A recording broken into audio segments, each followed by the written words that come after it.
What's happening? I don't know what's happening. We're losing control of the aircraft here. We lost all control of the aircraft. ये है air France flight 447 जो 228 लोगों को लेकर Brazil के Rio de Janeiro airport से Paris के लिए उड़ान भरती है। इस फ्लाइट को लगभग 12 घंटे लगने वाले थे। टेक ऑफ तक सब कुछ नॉर्मल रहता है, लेकिन अचानक यह प्लेन सीधा अटलांटिक ओशन में गिरकर क्रैश हो जाता है। इस खतरनाक क्रैश में पूरे के पूरे 228 लोग अपनी जान गंवा देते हैं। तो आखिर ऐसा कैसे हो गया कि एक प्लेन जो बेहद एडवांस्ड था, जिसमें कोई भी प्रॉब्लम नहीं थी, जिसे 2 नहीं बल्कि 3 पायलट्स कंट्रोल कर रहे थे, वह इस तरह से समुद्र में क्रैश कैसे हो गया? क्या इस प्लेन को हाईजैक किया गया था या फिर खराब मौसम की वजह से ये सीधा ओशन में गिर गया? तो इस वीडियो में हम इसी फ्लाइट की इन्वेस्टिगेशन करने वाले हैं। तो यह दिन था 1 जून 2009 जब एयर फ्रांस फ्लाइट 447 ब्राजील के रियो डी जनेरियो एयरपोर्ट से फ्रांस की कैपिटल सिटी पेरिस जाने के लिए तैयार हो रही थी। इस फ्लाइट में कुल 228 लोग ऑन बोर्ड थे, जिनमें 216 पैसेंजर्स, 9 क्रू मेंबर्स और 3 पायलट्स शामिल थे।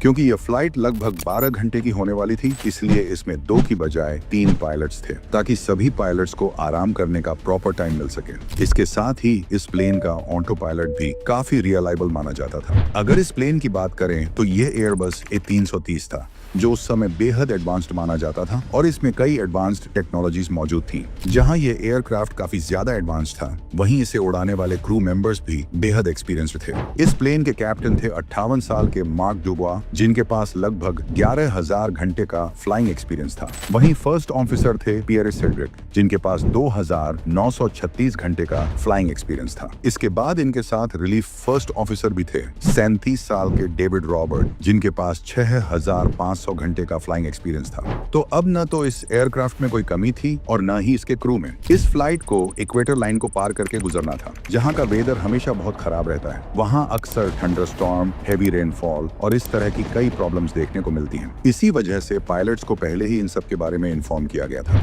इतना ही नहीं, पायलट्स पहले भी कई बार इक्वेटर लाइन से गुजर चुके थे, इसलिए उन्हें वहां के वेदर की कंडीशन का अच्छा खासा आइडिया था। अब प्लेन को टेक ऑफ करने की तैयारी शुरू की जाती है, जहाँ इंस्पेक्शन टीम प्लेन को चेक करती है और चेक करने के बाद टेक ऑफ की परमिशन दे देती है। इसके बाद ये प्लेन शाम के 7:30 पर रियो डी जनेरियो से टेक ऑफ कर जाता है और पेरिस के लिए रवाना हो जाता है। कुछ देर में ही यह एयरक्राफ्ट 36,000 फीट की अल्टीट्यूड पर पहुंच जाता है। इधर प्लेन के अंदर सब कुछ नॉर्मल होता है। रात होने की वजह से सभी पैसेंजर्स सोने की तैयारी करने लगते हैं। इसके बाद यह एयरक्राफ्ट ब्राजील को पार करता हुआ अटलांटिक ओशन के ऊपर पहुंच जाता है, जिसके बाद यह एटीसी के राडार कवरेज से बाहर निकल जाता है। अब एटीसी ऑफिसर्स केवल सैटेलाइट की हेल्प से ही इस प्लेन की मॉनिटरिंग कर रहे होते हैं। पायलट्स अच्छी तरह जानते थे कि बहुत जल्द वेदर बेहद खराब होने वाला है, जिसके लिए वे मेंटली तौर पर तैयार भी थे। अब यह प्लेन आईटीसीज के काफी करीब पहुंचने वाला था। आईटीसी जेड यानी इंटर ट्रॉपिकल कन्वर्जेंस जोन एक ऐसा एरिया है जहां नॉर्दर्न हेमिस्फीयर और साउदर्न हेमिस्फीयर की विंड्स आपस में मिलती हैं। इसी वजह से इस एरिया का वेदर हमेशा बहुत ज्यादा खराब रहता है। कैप्टन को मिले डेटा से पता चलता है कि उनका प्लेन जल्द ही तूफानी बादलों से टकराने वाला है,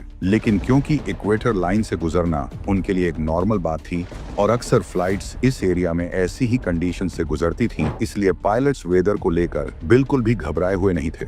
इसी वजह से कैप्टन रेस्ट केबिन से रिलीफ पायलट को बुलाते हैं और कुछ देर के लिए खुद आराम करने चले जाते हैं। दूसरी तरफ रिलीफ पायलट, जिनके पास कैप्टन से कम फ्लाइंग एक्सपीरियंस था, उन्हें ऐसी कंडीशन में प्लेन उड़ाने का ज्यादा आइडिया नहीं था और उन्हें इस बात का भी अंदाजा नहीं था कि आगे वेदर कितना हार्श होने वाला है। अब समय था रात के 2 बजे का। सभी पैसेंजर्स आराम से रिलैक्स थे और सोए हुए थे। तभी अचानक प्लेन के ऊपर कुछ टकराने जैसी आवाजें आने लगती हैं। ये आवाजें थीं बर्फ के ओले जो बादलों से टकराकर प्लेन पर गिर रहे थे। इसके बावजूद प्लेन बिल्कुल नॉर्मल तरीके से अपनी डेस्टिनेशन की ओर बढ़ रहा था और अब तक इस फ्लाइट में कोई भी प्रॉब्लम सामने नहीं आई थी। लेकिन फिर 2:10 पर पहली 2 प्रॉब्लम्स पायलट्स के सामने आती हैं। अचानक प्लेन का ऑटो थ्रॉटल सिस्टम और ऑटो पायलट सिस्टम अपने आप बंद हो जाते हैं। इसके बाद कॉकपिट में वार्निंग अलार्म्स बजने लगते हैं। इन्हें देखकर पायलट्स घबरा जाते हैं, क्योंकि उन्होंने इससे पहले कभी भी ऐसा एक्सपीरियंस नहीं किया था कि ऑटो पायलट अचानक खुद ही डिस्कनेक्ट हो जाए। और सच कहें तो ये नॉर्मल भी नहीं था, क्योंकि ऑटो पायलट का अचानक डिस्कनेक्ट हो जाना एक तरह से इम्पॉसिबल माना जाता है।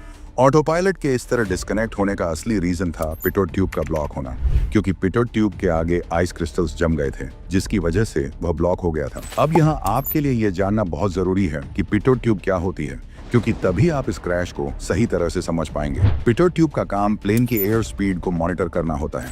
अगर यह किसी वजह से ब्लॉक हो जाए तो यह प्लेन की एयर स्पीड को मेजर नहीं कर पाती। इसी वजह से ऑटो पायलट को एक्यूरेट डेटा नहीं मिल पाता। जब ऑटो पायलट को ये एक्यूरेट डेटा नहीं मिलता, जैसे प्लेन किस अल्टीट्यूड पर उड़ रहा है और प्लेन की एक्चुअल स्पीड क्या है, तो सिस्टम अपने आप डिस्कनेक्ट हो जाता है। क्योंकि ऑटो पायलट को डिजाइन ही इस तरह से किया गया है कि वह बिना सही इंफॉर्मेशन के काम ही नहीं करता। प्लेन में एक सिस्टम इंस्टॉल किया जाता है ताकि अगर किसी रीजन से पिटोट ट्यूब ब्लॉक हो जाए तो उसे अनब्लॉक किया जा सके। लेकिन उस दिन फ्लाइट 447 की पिटोट ट्यूब में इतने बड़े आइस क्रिस्टल्स फंस गए थे कि उन्हें वहां से हटाना एक तरह से इम्पॉसिबल हो गया था। और इसके बाद प्लेन में एक के बाद एक प्रॉब्लम सामने आने लगती हैं। ऑटो पायलट के बंद होने के बाद सबसे पहले बैंक एंगल प्रोटेक्शन, फिर एंगल ऑफ अटैक प्रोटेक्शन और उसके बाद ओवर स्पीड प्रोटेक्शन भी बंद हो जाते हैं।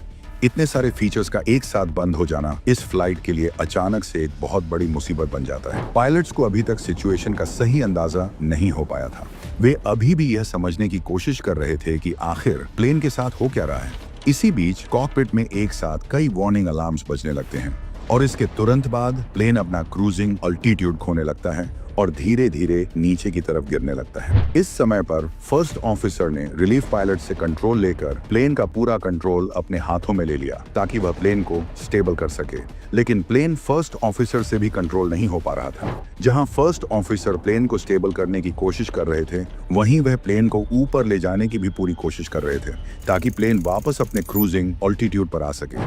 मगर हालात ठीक होने के बजाय और भी ज्यादा खराब होते जा रहे थे। पिटोट ट्यूब के ब्लॉक होने की वजह से जहां ऑटो पायलट डिस्कनेक्ट हो गया था, वहीं अब पायलट्स के पास भी प्लेन की सही इंफॉर्मेशन नहीं थी, क्योंकि पिटोट ट्यूब से ही प्लेन का सारा डेटा एयर डेटा कंप्यूटर तक जाता है और तभी पायलट्स को प्लेन की स्पीड, अल्टीट्यूड और एयर टेम्परेचर से जुड़ी इंफॉर्मेशन मिलती है। लेकिन अब पिटोट ट्यूब ब्लॉक होने के कारण पायलट्स के सामने सही डेटा शो नहीं हो रहा था। इस वजह से पायलट्स को कुछ भी समझ नहीं आ रहा था कि उनका एक्चुअल अल्टीट्यूड क्या है और प्लेन की स्पीड कितनी है। पायलट्स अभी इन सबको फेस कर ही रहे थे कि तभी उनके सामने एक और बड़ी प्रॉब्लम आ जाती है और ये प्रॉब्लम थी स्टॉल वार्निंग। स्टॉल वार्निंग तब आती है जब प्लेन के विंग का एंगल हवा की दिशा के मुकाबले इतना ज्यादा हो जाता है कि हवा विंग्स पर स्मूथली नहीं बह पाती। इस स्थिति में प्लेन अचानक बहुत तेजी से नीचे गिरना शुरू कर देता है। फर्स्ट ऑफिसर जितना ज्यादा एयरक्राफ्ट को कंट्रोल करने की कोशिश कर रहा था, चीजें उतनी ही तेजी से खराब होती जा रही थी। एक समय ऐसा भी आया जब फर्स्ट ऑफिसर के सामने 10 अलग अलग वार्निंग अलार्म्स एक साथ कॉकपिट में बज रहे थे। इतने सारे वार्निंग अलार्म्स एक साथ देखकर फर्स्ट ऑफिसर बहुत ही ज्यादा कंफ्यूज हो गया। उसे कुछ भी समझ नहीं आ रहा था कि आखिर प्लेन के साथ क्या हो रहा है। तभी रिलीफ पायलट फर्स्ट ऑफिसर को बताता है कि ऑटो थ्रॉटल सिस्टम खुद ही बंद हो गया है और उसे मैन्युअली कंट्रोल करना होगा। ऑटो थ्रॉटल सिस्टम एक ऐसा सिस्टम है जो प्लेन की स्पीड को ऑटोमेटिकली कंट्रोल करता है। ज्यादातर केस में पायलट्स को थ्रॉटल मैन्युअली एडजस्ट करने की जरूरत नहीं पड़ती, सब कुछ सिस्टम खुद ही हैंडल करता है। लेकिन इस केस में कंफ्यूज्ड फर्स्ट ऑफिसर एक बहुत बड़ी गलती कर देते हैं। जहां उसे ऑटो थ्रॉटल सिस्टम को मैन्युअली कंट्रोल करना चाहिए था, वहां वह इसे मैन्युअली कंट्रोल करने की बजाय खुद ही सिस्टम को बंद कर देता है। और जैसे ही first officer auto throttle system को बंद करता है, प्लेन और भी ज्यादा अनियंत्रित होकर ऊपर उठने लगता है और फिर बहुत तेजी से नीचे की तरफ गिरने लगता है। बाहर का वेदर पहले ही बहुत खराब था और प्लेन की ऐसी स्थिति की वजह से फर्स्ट ऑफिसर और रिलीफ पायलट दोनों बहुत ही बुरी हालत में थे, क्योंकि प्लेन की सही इंफॉर्मेशन उनके पास थी ही नहीं। इसलिए वे यह अंदाजा भी नहीं लगा पा रहे थे कि प्लेन की वास्तविक स्थिति कितनी गंभीर है। अब प्लेन में काफी ज्यादा टर्बुलेंस भी देखने को मिल रहा था और कई कोशिशों के बाद भी पायलट्स इसे स्टेबल नहीं कर पा रहे थे। तभी उन्हें समझ में आ गया कि अब यह प्लेन उनके कंट्रोल में नहीं है। जब चीजें उनके कंट्रोल से बाहर चली गईं, तो पायलट्स कैप्टन को वापस कॉकपिट में बुलाते हैं। इतना होने पर फर्स्ट ऑफिसर प्लेन की नोज को लगभग 16 डिग्री ऊपर यानी लैंडिंग पोजीशन में ले आता है ताकि प्लेन के नीचे गिरने की स्पीड को कुछ हद तक कम किया जा सके। प्लेन जो पहले 36,000 फीट की अल्टीट्यूड पर था, अब बहुत तेजी से नीचे ओशन की तरफ गिर रहा था। इस समय तक सभी पैसेंजर्स को भी एहसास हो गया था कि प्लेन बहुत तेजी से नीचे की ओर जा रहा है। 2:11 पर फर्स्ट ऑफिसर डिक्लेयर करता है कि उसके पास प्लेन का कोई भी कंट्रोल नहीं है।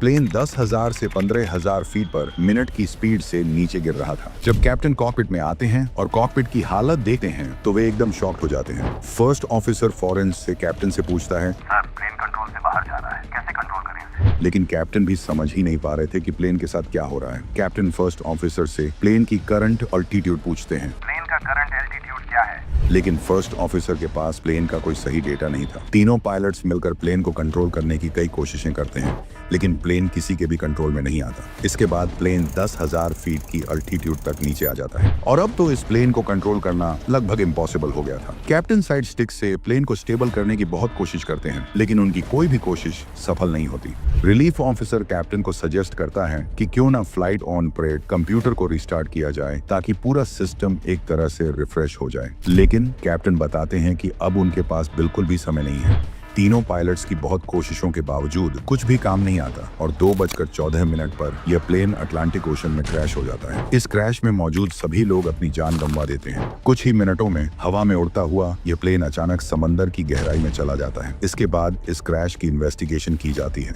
और लगभग 2 साल बाद इस प्लेन का ब्लैक बॉक्स मिल जाता है। फिर जाकर दुनिया को पता चलता है कि यह प्लेन किस तरह क्रैश हुआ था। इस इंसिडेंट के बाद पिटोट ट्यूब को इस तरह से डिजाइन किया गया कि वह किसी भी कंडीशन में ब्लॉक न हो। अब सवाल ये है, क्या ये एयर फ्रांस फ्लाइट 447 सिर्फ पिटोट ट्यूब के ब्लॉक होने की वजह से क्रैश हुआ, या फिर कैप्टन के सही समय पर कॉकपिट में न होने की वजह से यह हादसा हुआ? आपका क्या ख्याल है? नीचे कमेंट में बताइए।